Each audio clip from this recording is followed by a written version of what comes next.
it's me again. Char. Well, nang lakaw akong mga amo, nagpagupit sila sa akong alaga.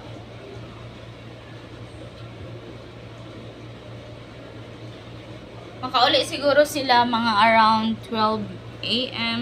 Karon kay nang lakaw sila mga almost quarter to 6. Tapos karon is alas 8 na. So, mahuman kong pamalansya ron. Mahuman kong pamalansya. Magunsa ko. Char. Mag-ano ko. Magpuyo. Inani man dyan na. Manamanggod ko. Nanghipos ko toys. Nag-vacuum ko. Nag-laundry na ko. Nag-washing na ko. And actually, nagkaon na pod ko. And do me as usual. So, this past few days, I think yesterday o karon busog gay kaayo ta. Ang hadlok ani ang balos, ang gutom. So nang lakaw sila, unya na sila yata makauli. Usahay manggod kay manguli sila alauna. Mga inana ilahang ulian. Salig sila kay walay duty ugma. It's Saturday, no duty. Ay, grabe ba kabilangkan? Sorry sir. Kasi akong giplan siya. Kay kuan. Di kay nato ipakita kay ma-alert ta. Yang uniform. Boxer. Kunot na magud kayo kung so mo to, dugay to sila manguli actually. Manguli to sila mga around 12 AM or 1. Naanad ako na sila ha. Maabot sila dali, tulog na ko. Wala, tulog-tulog lang. Matagod pero tulog-tulog lang. Hindi na ko mugawas. At least nakapanglimpyo na ko. Nalimpyo na ko sa sala. So, sa sala, sa kusina. Ugma na ng kuan, CR, bathroom, hammam. Ugma na siya. So, tomorrow morning. And,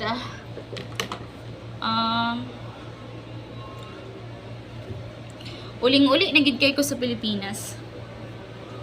Kabalo ko na 1 year na ko karong end of April. Kuha naman taron 26. So 26 sorry, 24. So kaulion na kayo ko. Pero maluoy ba jud po din taon ko sa kong amo ay buutan jud kayo. Kabalo mo guys. Isa siya sa mga tao na buutan kayo sa katanan. Like perminti kanya ginapangutana kung okay ba ka. Samot na nga, di man ingon bad mood, serious mood lang ko, nga gisapot po do sa hay. Ingon na ko siya nga, Jonah, your face is no good. Sabi, ingon mo yun na siya sa, your face is no good. Is everything, fee problem family. Wala siya.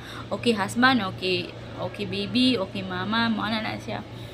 So, iyang anak ko nalagot guys. Malagot ko sa iyang anak, kanang papa, sakitan ka ba? Sakit ka. Di man yung super duper sakit, pero, kita man good ang klase nga soft-hearted ba? Wala mo yung respeto. Sweet siya, pero once na mo buhat siya o dili maayo, di jud pud maayo. So mo na to. So butan gid kayo siya. Karon before sila nilakaw na siya, Jonah, what like Jonah? Napa ba daw ko'y toothpaste, napa ba ko'y shampoo, napa ba ko'y lotion, napa ba ko'y kanang shower gel. So, niyon ko na ako tanan. Ko nga wala ko'y kailangan yan ako. Pagpangutanan niya Indomie o char. Napapad ako Indomie ko. Napagod dahil 5 ka buok, guys. Ikaw na kung ikaw unom karon. Yan ako na gamay na lang. So ana siya okay. Sa day flavor, akong gusto kay vegetables man. Vegetables pa daw ikaw nga oh. Kay mapo na iyang gusto pero dalang ang ginapaw. Indomie, mukhaw lang gina siya Indomie gina. Gigsagol. Muraog ka ng pansit, pinapansit tirada sa Pilipinas ba? Hingon na iya ha. So, mao to guys. Butan jud siya kaayo nga pagkaamo. Sa tinuod ha, mag 1 year na ko diri maihap lang sa ako ang inani nga kamot nga nakaluto ko. Maihap ra diri mga 5 or 4 times lang ko nakaluto diri Tig lang ko diri. Tig kaon, charjo. Tig prepare. Ano mang good food kanang sila makaingon ta nga mga OFW nga wala walay kaon diri sa Saudi. Tungod kay naanad sila sa ilahang sistema. Problema sila sistema. Makakaon lang sila og mga tamis biscuits or miski unsana. Dili tanan. Pero usually sa ako ang experience karon diri makakaon lang sila og biscuits with coffee. Enough na sila ha. Di na sila mani-mani. Wa man jud pamahaw no. Paniudto, okay na sa ila ha. Panihapon. Tapos kita nga Pilipino. Guys, ang burger na to og sandwich sa Pilipinas. Snacks ra na. Pero diri ang burger either paniudto or panihapon. Depende kung asa nimo siya gikaon, sa paniudto ba or sa panihapon. Mo na enough na siya. Kani man gud akong amo diri rice is no good. For them, rice is no good. No good everyday rice. Mao gyud na sila. So muna dili uso sa mo ang kanon. Dili sila mga dagko nga mga tao. Akong among laki na siya pagka chabihon gamay. Dietitian man siya. But hilig kay soft drinks. Pila ka soft drinks mahurot sa isa ka adlaw. Hilig kay siya Pepsi, Cola. So ayan.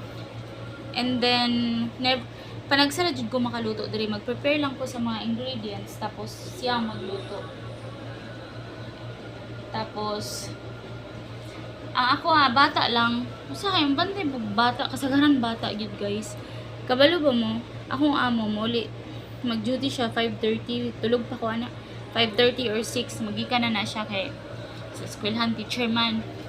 Tapos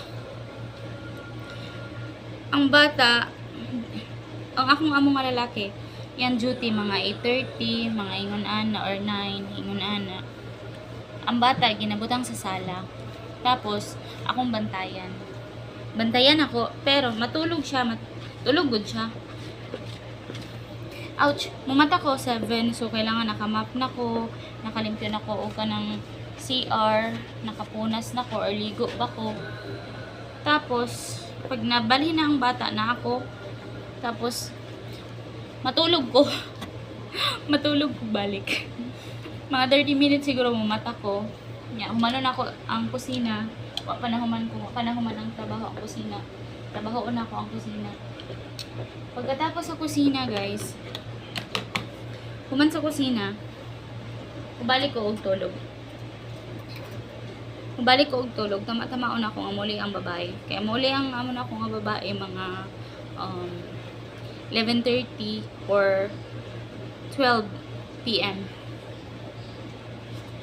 So, makatulog kita, pero patay sindi lang itong tulog, pero sige ra at least. Unya, pag abot niya, either magluto siya or dili or mag-order or matulog. Pero sa tulog yun na sila. Silang duha mo uli akong laki pod matulog, bantay jud ko sa bata. Kabalo mo sa oras ko magbantay.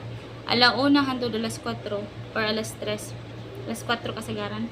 Napagi 5:00. 6:00, 7:00 ana. Depende kung usa sila oras ng mata. Matulog na sila. Ako rin mabantay sa bata. Naana siya sa narami perminti sa sala. Tapos pakaunon ako na siya og either apple or kanang kiar or pipino or na strawberry kung dili itlog nga gibuhat og kanang scrambled egg. Tapos mo na magduka-duka na dayon ko. Na di times nga ay natulog gyud ko kanang magduka gyud ko basta bantay sa iya, pero magduka ako kanang kabalo ko nga nara siya sa akong kiliran. Kuan man gud siya hyper nga bata, kailangan alert jud gud ka. So magduka ako basta na siya sa akong kiliran. Like ganahan kay siya SpongeBob. Pag SpongeBob nang gani magduka-duka na ako kay mahuman na SpongeBob 30 minutes man pud ang SpongeBob. Magduka-duka pugog ako lami kaya. Duka-duka pugog ako Kagahapon natulog jud ko, literal natulog jud ko. Kay nagbalay-balay man, ganahan kay ko nagbalay-balay siya, natulog ko sa iyang balay-balay. Kabalo ko naman siya sa sulod. Nilili lang gud siya sa TV, wala siya ni gawa sa iyang balay-balay. So ni sulod pugog apil sa iyang balay-balay, di natulog ko dito. Ana siya jud na natulog ka. Wala nagigda ako kay sakit akong tiyan.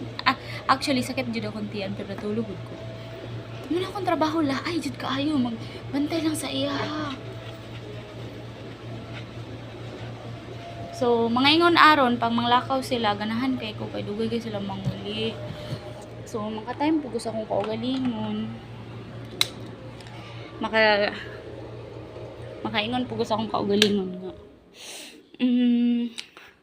At least nakaano pud ko gamay kanang naka-relax pud ko.